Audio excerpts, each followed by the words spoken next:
Trump के 140 attack, Trump ने एक दो नहीं 140 हमले किए। क्यों किए, उससे पहले वजह देखिए। दरअसल भारतीयों से भरा हुआ यह जहाज था, इसमें भारतीय मौजूद थे, इस पर ईरान ने अटैक किया है।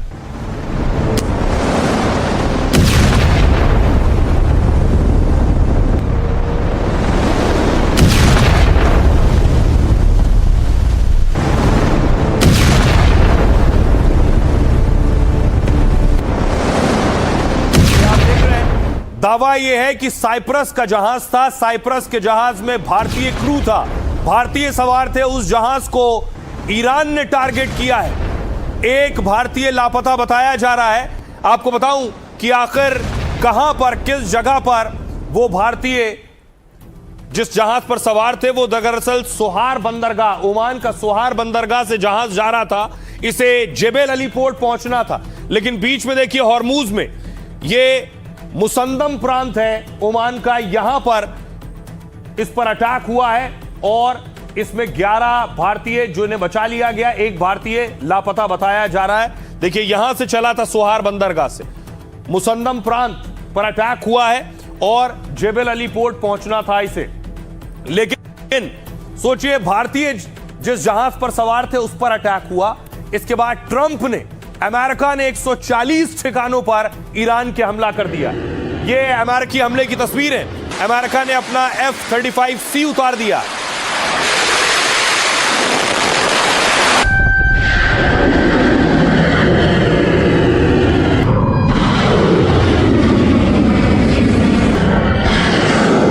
ये तस्वीरें आप देख रहे हैं F-35C, F-18 और टोमाहॉक मिसाइल से अमेरिका ने ईरान के 140 हमले किए ईरान पर।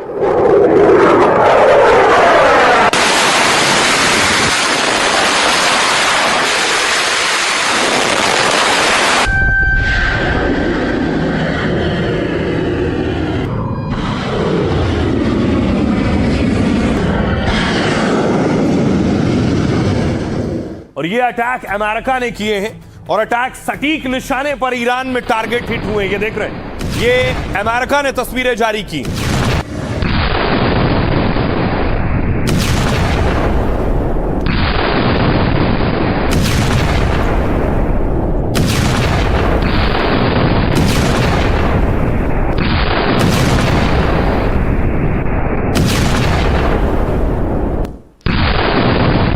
अब देखिए जरा, अमेरिका ने 140 अटैक किए ईरान पर। बड़ी बात यह है कि भारतीयों पर हमला हुआ था।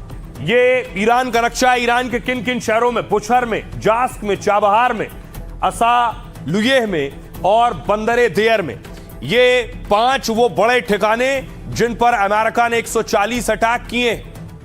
और अमेरिकी हमलों का मंजर आप सोचिए क्या रहा होगा जिस वक्त अमेरिका ने अटैक किए हैं।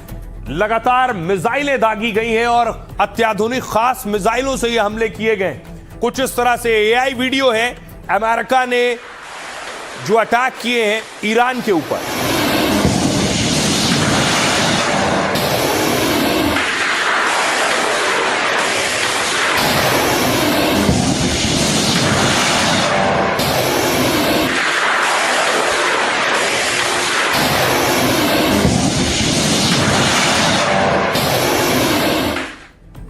अब आइए आपको बताऊं कि आखिर अमेरिका ने ईरान पर हमला क्यों किया और ईरान ने भारतीय जिस जहाज पर थे उस पर अटैक क्यों किया। ईरान ने भारतीय नाविकों वाले जहाज को निशाना बनाया। हॉर्मूज में हमले का शिकार हुए जहाज पर 11 हिंदुस्तानी सवार थे। जिस जहाज पर हमला हुआ उसका नाम GFS गैलेक्सी है। यह साइप्रस के झंडे के तहत चलने वाला व्यापारिक जहाज है, यानी माल की ढुलाई होती है इस पर, जो कंटेनरों में पैक सामान लाने और ले जाने का काम करता है। GFS गैलेक्सी जहाज में 11 भारतीय क्रू मेंबर सवार थे। जहाज ने ओमान के सोहार बंदरगाह से अपनी यात्रा शुरू की और इसे करीब 500 किलोमीटर दूर UAE के जेबेल अली पोर्ट जाना था। लेकिन जब यह व्यापारिक जहाज हॉर्मूज को पार कर रहा था, उसी वक्त ईरान ने GFS गैलेक्सी जहाज पर बड़ा हमला कर दिया। अमेरिका ने कहा व्यापारिक जहाज को IRGC ने टारगेट किया, यानी खमनेई की सेना ने, जिससे जहाज में आग लगी और इंजन को भारी नुकसान पहुंचा। हमले के बाद 11 में से 10 भारतीयों को बचा लिया गया, लेकिन एक भारतीय अभी लापता है जिसका रेस्क्यू किया जा रहा है, ढूंढा जा रहा है।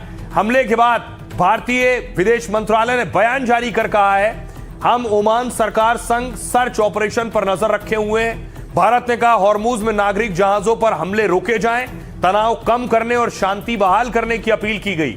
ईरान का कहना है कि जहाज तय रूट को छोड़कर जा रहा था, इसलिए हॉर्मूज में उस जहाज पर हमें कार्रवाई करनी पड़ी, वो ये दावा कर रहे हैं। आइए अब आपको सुनवाता हूं, सुनिए जरा क्या कुछ कह रहे हैं एक्सपर्ट्स इस अटैक पर। जहाज पे अभी अटैक किया गया, उसमें भारतीय जो नागरिक हैं उनमें से एक की अभी भी लापता हैं और 10 को बचा लिया गया है, ओमान की सहायता से बचाया गया है। और ये काफी गंभीर एक हम मान सकते हैं कि ये इंसिडेंट है जिससे कि काफी नुकसान कहा जा सकता है कि हो सकता है। और फिर से जो एनर्जी सप्लाईज हैं, ऑयल और गैस की सप्लाईज हैं, उस पे एक तरह से फिर से अनिश्चितता बन सकती है, जिसका काफी हद तक नुकसान हो सकता है भारत को और दूसरे देशों को भी। कोई भी ऐसी अंडरस्टैंडिंग दोनों में नहीं हुई कि जिसके साथ कोई डील बना ली जाए और कोई एग्रीमेंट कर लिया जाए ताकि वेस्ट एशिया के अंदर बिल्कुल दोबारा शांति हो जाए। एक्सपायरी ऑफ मेमोरेंडम की टर्म के मुताबिक जो अमेरिका था उसने दोबारा जो एयर स्ट्राइक्स थी ईरान के ऊपर रीलॉन्च कर दी। तो ये मैं समझता हूं कि उन्होंने विदिन जो अंडरस्टैंडिंग थी उसके मुताबिक की है। और ये भी देखने को आया है कि उनकी जो अभी पॉलिसी कुछ दिनों में, आने वाले दिनों में मुझे नजर आ रही है, वो ये है कि it will be tit for tat. अगर वो कहीं पे कोई अपना ड्रोन छोड़ते हैं, ईरानियंस जहां कहीं भी अपनी मिसाइल मारते हैं, तो अमेरिका दोबारा उनके ऊपर मिलिट्री स्ट्राइक्स करेगा। अब बड़ी बात यह है कि अमेरिका ने 140 अटैक किए तो ईरान भी शांति से नहीं बैठा। जैसे ईरान ताक में हो कि अमेरिका कोई भी हमला करेगा हम बड़ा पलटवार करेंगे, और वही हुआ। ईरान दागनी शुरू की। ईरान ने जो अरब मुल्कों में अमरीकी ठिकाने उस पर हमला करना शुरू किया।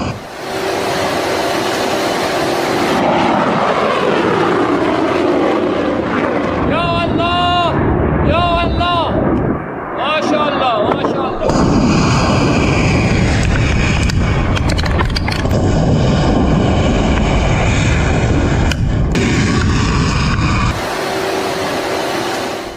खमनेई की तस्वीर लगाकर मिसाइल दागी और देखिए मिसाइल जाकर गिरी है बहरीन में। जो ईरान ने मिसाइल दागी वो बहरीन में जाकर गिरी।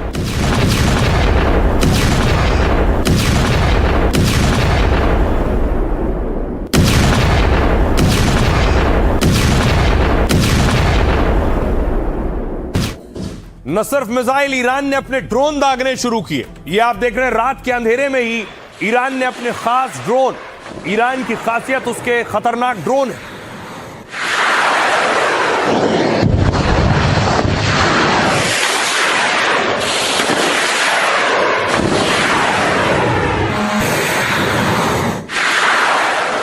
और ईरान के ड्रोन भी अमेरिका के ठिकाने जो अरब मुल्कों में, कुवैत में, देखिए ये आप देख रहे हैं कंट्रोल रूम की तस्वीर जहां सीसीटीवी लगे हुए हैं। धमाके आपको दिखाई देंगे, आसमान में आपको साफ रोशनी दिखाई देगी कि अटैक हो रहे हैं, मिसाइल और ड्रोन गिर रहे हैं।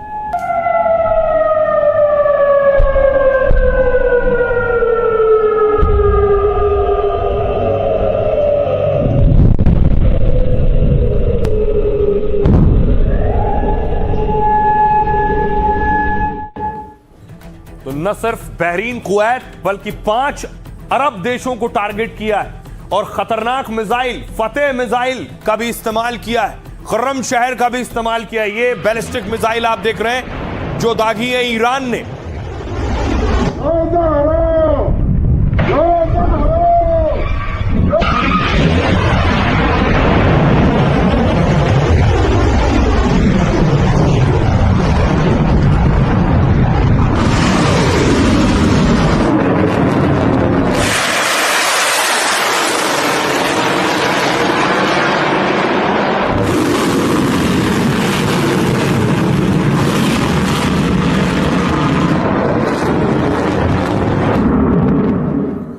बैलिस्टिक मिसाइल, यानी रात में भी अटैक कर रहा था ईरान और दिन में भी अटैक कर रहा था। दिन में भी ड्रोन हमले किए, ये आप देख रहे हैं ड्रोन दागे। ये सारे ड्रोन कोई बहरीन में, यूएई में भी गिरने का दावा किया गया।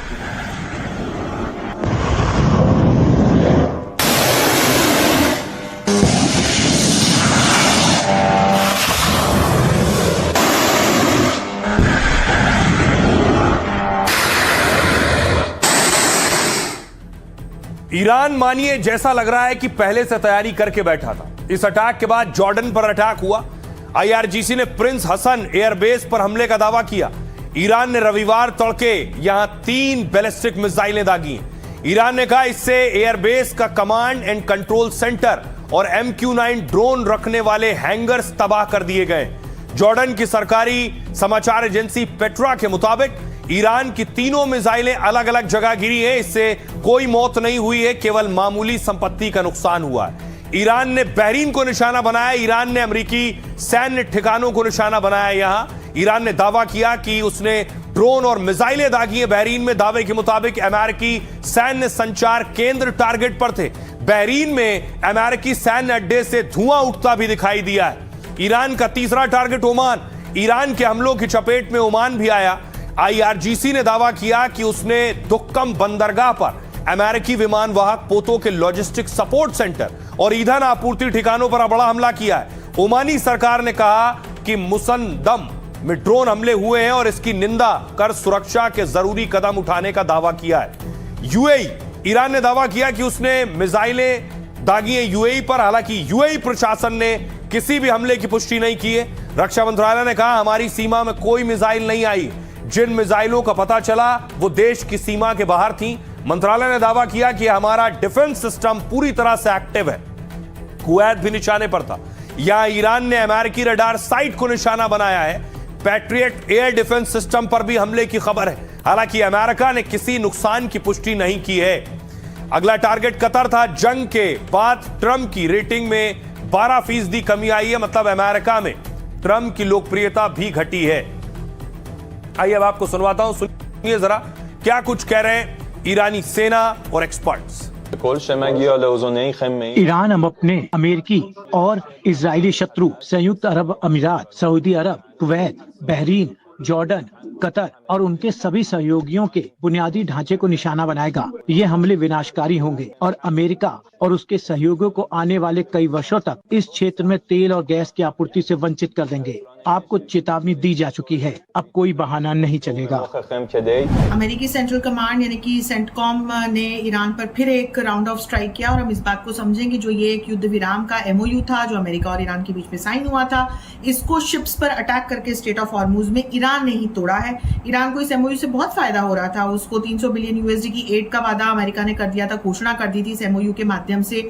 उस पर से सैंक्शंस लिफ्ट कर लिए गए थे, प्रॉक्सीज की बात की ही नहीं गई थी। हर तरह से ईरान को फायदा था। लेकिन ये जो IRGC है जो ईरान की हार्ड लाइन है वो नेगोशिएशंस में है और ये सारा टेररिज्म को पल्लवित पोषित करती है। तो IRGC चाहती ही नहीं है कि युद्ध की समाप्ति हो। हालांकि अब ईरान धीरे धीरे हमें बहुत एग्जॉस्टिव पोजीशन में जाता हुआ भी दिख रहा है। ईरान बहुत समय तक इस युद्ध को झेल नहीं पाएगा। इस तरह के हालात में लगता है एस्केलेट ही होगी, क्योंकि ईरान ने अश्योर किया था कि 60 दिन तक एग्रीमेंट, जिस दिन MOU साइन हुआ उसके 60 दिन तक स्टेट ऑफ हार्मुज खुली है। लेकिन इनके IRGC ने 3 टैंकरों पर हमला किया। वो क्यों किया? जब आपने खुद ही बोला कि सारा फ्री है, आप 60 दिन के बाद देखेंगे, कोई सिस्टम बनाएंगे उसके बाद। तो शुरुआत तो फिर ईरान ने की, फिर अमेरिका ने ठोका, अभी आपस में लड़ रहे हैं। तो आई थिंक मुझे लगता है ऐसे हालात में बिगड़ेगी सिचुएशन, बेहतर तो नहीं होती दिखती। तो SP वैद्य साहब को आप सुन रहे थे जो कह रहे थे जो हालात बन रहे हैं इससे सिचुएशन, स्थिति और बिगड़ने वाली है। और जुबानी जंग से भी यही एहसास हो रहा है कि इतनी आसानी से हालात संभलने वाले नहीं है, क्योंकि ट्रंप भी गुस्से में और ईरान भी। ये मोहम्मद बी गालिबफ ईरानी संसद के अध्यक्ष हैं, कह रहे हैं एक तरफा समझौता का दौर खत्म हो चुका है, वादा निभाओ नहीं तो कीमत चुकाओ। हमने पहले ही कहा था, अब हकीकत सामने है।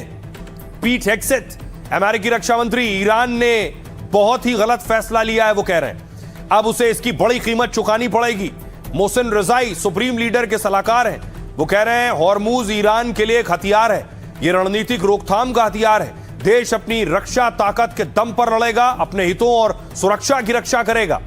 अमेरिकी सेंट्रल कमांड का कहना है ईरान ने शांतिपूर्वक जा रहे जहाज को निशाना बनाया है। जीएफएस गैलेक्सी पर खुले तौर पर अंधाधुंध हमला किया है। ईरान को एमओयू के पालन का एक और मौका दिया था, लेकिन ईरान इसमें फिर से पूरी तरह नाकाम रहा है। इस्माइल बघाई प्रवक्ता है ईरानी विदेश मंत्रालय के, वो कह रहे हैं हॉर्मूज पर फैसला हम और ओमान करेंगे।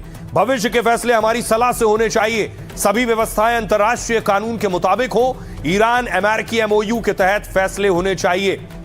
मजीद इब्न अल रेजा कार्यवाहक रक्षा मंत्री ईरान के हैं। जंग के दौरान हमने ड्रोन निर्माण को बढ़ा दिया है, वो कह रहे हैं। ड्रोन प्रोडक्शन की क्षमता 3 गुनी बढ़ गई है। युद्ध के वक्त भी हमने रक्षा उत्पादन नहीं रोका था। एहसान कह रहे हैं, डिप्टी गवर्नर हैं बुशर प्रांत के, कि अमेरिकी हमलों में नुकसान की खबर नहीं है, न कोई मारा गया है न कोई घायल हुआ है। कई शहरों को अमेरिका ने निशाना बनाया है, लेकिन किसी बड़े नुकसान की पुष्टि नहीं हुई है। सुनिए जरा क्या कुछ कह रहे हैं ईरानी राजदूत। संयुक्त राज्य अमेरिका ने ईरान की संप्रभुता और क्षेत्रीय अखंडता के खिलाफ बड़े पैमाने पर सैन्य हमले शुरू करके एक बार फिर से दायित्व का उल्लंघन किया है। इन हमलों ने ईरान के दक्षिणी शहरों और फारस की खाड़ी में स्थित कई ईरानी द्वीपों पर सैन्य प्रतिष्ठानों पर हमले शामिल हैं। ये नए हमले संविधान के अनुच्छेद 2 का एक घोर उल्लंघन है और इस्लामाबाद समझौते ज्ञापन के अनुच्छेद 1 का गंभीर उल्लंघन है। Responsibility of the secretary general. फिर से वॉर शुरू हो गई है, और अगर ये वॉर जिस तरह के अभी बयान आ रहे हैं दोनों तरफ से, अमेरिका की तरफ से भी और ईरान की तरफ से भी, ऐसा नहीं लगता है कि इमीडिएटली वॉर ये रुक जाएगा। ये वॉर हो सकता है कि काफी दिन चले। सबसे बड़ा जो फैक्टर वो ये है कि जो बातचीत चल रही है ईरान और यूएस के बीच में, क्या उस बातचीत में किसी तरह की कोई सॉल्यूशन निकल कर आती है, खास करके जो पाकिस्तान मध्यस्थता कर रहा है, या फिर और भी खाड़ी के कुछ देश हैं जैसा कि सऊदी अरब और कतर, या फिर टर्की, इजिप्ट, ये सब देश हैं जो एक तरह से मध्यस्थता का काम कर रहे हैं अभी। तो उन सब वो देश अगर सफल होते हैं तो हो सकता है कि वॉर लंबा ना चले, लेकिन अनिश्चितता एक जो है वो बनी रहेगी। अब एक डर सभी के जहन में, क्या फिर तेल का संकट आ जाएगा? क्या फिर तेल की कीमतें बढ़ जाएंगी? क्या फिर गैस की किल्लत हो सकती है? क्योंकि आपको लिए चलूं हॉर्मुज स्ट्रेट में क्या हो रहा है। आज की जो तस्वीरें हैं, ईरानी बोट जो हैं वो हॉर्मुज में है इस वक्त, और इन नावों को माना जाता है कि ये शिप्स को टारगेट करती हैं, तेल के जहाजों को टारगेट करती हैं, गैस के जहाजों को टारगेट करती हैं।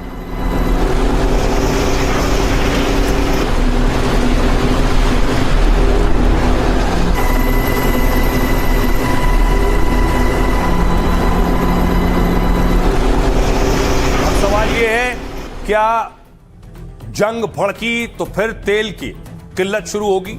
ईरान अमेरिका में छिड़े युद्ध से दुनिया में टेंशन है, क्योंकि एक बार फिर तेल गैस पर खतरा मंडरा रहा है। इसकी वजह ईरान का हॉर्मुज बंद करने का फैसला है, जिससे तेल गैस जहाजों की आवाजाही ठप हो सकती है। भारत में भी तेल गैस की किल्लत का डर सता रहा है। हॉर्मुज बंद होने से तेल कीमतों पर असर पड़ सकता है। अंतर्राष्ट्रीय बाजार में कच्चा तेल महंगा हो सकता है। जंग रुकने पर यह 75 से $80 प्रति बैरल पर आ गया है, लेकिन फिर से हमलों के बाद इसमें इजाफा हो सकता है। भारत पर ज्यादा असर का डर इसलिए बना रहा क्योंकि भारत जरूरतों का करीब 85% तेल बाहर से खरीदता है। पहले भारत का काफी कच्चा तेल हॉर्मुज से आया करता था, लेकिन जंग के बाद भारत ने सबक लिया, भारत ने दूसरे विकल्प तलाशे हैं। सरकार का कहना यह है कि अब करीब 70% तेल ऐसे रास्तों से आता है जिसकी सप्लाई का रूट पूरी तरह हॉर्मुज पर निर्भर नहीं है, और यही वजह है कि परेशानी आने पर सप्लाई पूरी तरह से जारी रहेगी, क्योंकि अब भारत करीब 40 देशों से कच्चा तेल खरीद रहा है। रूस, अमेरिका, वेनेजुएला, अफ्रीका, सऊदी अरब और यूएई जैसे देशों से भी लगातार सप्लाई ली जा रही।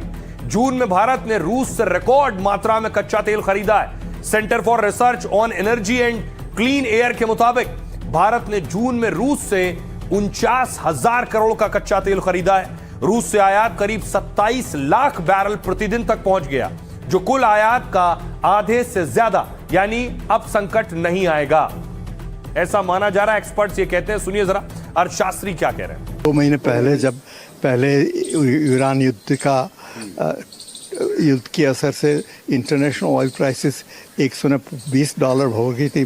थोड़ी डिप्लोमेसी से हमने ईरान को कहा कि भाई हमारे इंडियन ऑयल टैंकर्स को जाने दो, एंड कई टैंकर्स आए भी थे, इसीलिए हमारी आयात बहुत कम नहीं हुई।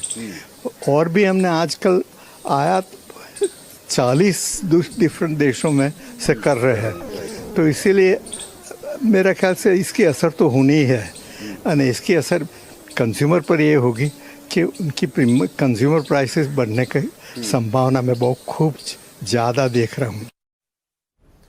अब ये जंग भड़कने के पीछे एक और बड़ी वजह मानी जा सकती है, और आगे ये जंग और बड़ा व्यापक रूप ले सकती है, क्योंकि अमेरिका की एक शर्त थी कि ईरान परमाणु नहीं बनाएगा, अपने परमाणु को इनरिच नहीं करेगा, यानी उनका शुद्धिकरण नहीं करेगा। लेकिन ईरान ने फिर परमाणु ठिकानों पर काम करना शुरू कर दिया। ये सैटेलाइट तस्वीरें सामने आई हैं। इन सैटेलाइट तस्वीरों में देखिए, और दावा किया जा रहा है कि ईरान ने परमाणु ठिकानों पर काम करना शुरू कर दिया, उसकी मरम्मत करनी शुरू कर दी है। जिन जगहों पर अमेरिका ने अटैक करके परमाणु अड्डे ध्वस्त किए थे, उसकी ये सैटेलाइट तस्वीरें।